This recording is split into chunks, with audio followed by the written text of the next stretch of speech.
Sorry about that. I hit a button by mistake. Anyway, so I didn't want to have to travel far from the port to get the paperwork done. As it is, what I wound up doing was I rented a car from Avis. Avis has no one-way drop-off charges.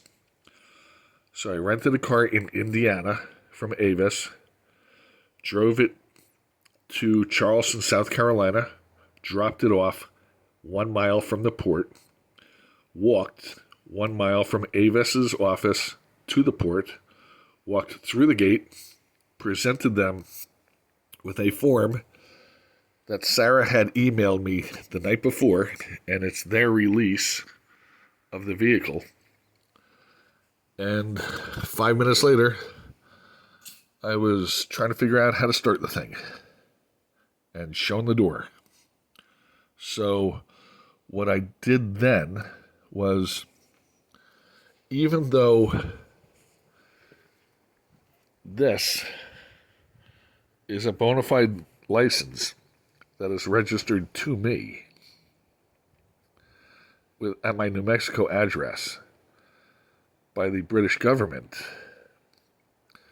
I went to the DMV in South Carolina and had them do up a 30-day plate for me. That way I sort of got both covered. And that was, again, I walked in not knowing what paperwork they were going to want because Britain doesn't issue a title. Interestingly enough, you don't own the vehicle. The Queen owns it. You are just what they call a keeper. You are hanging on to it for her.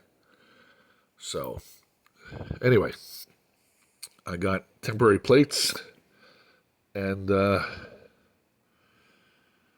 on the highway and was home 4 hours later. Okay, as far as costs, the vehicle cost, let's say, $12,500.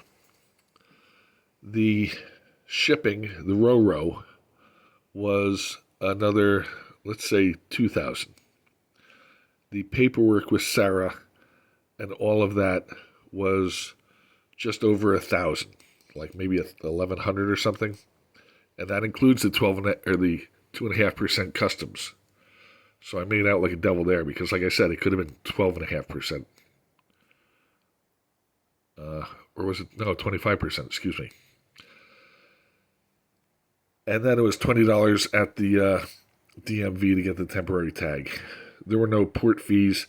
I did not need, when I called the port for clarity about what escort services they dealt with to get people into the port, they said because this was a private vehicle that I did not need an escort and I could just come rolling in. So that's what I did. Anyway, if you have any questions about the process of bringing a British Army Land Rover into the United States, by all means, let me know. Would I do it again? I don't know, maybe. But I will tell you, it was 9 months of continuous legwork and research and following up. But was it worth it? I think it was. Anyway, John out. Let me know what your questions are and we'll talk to you. Bye.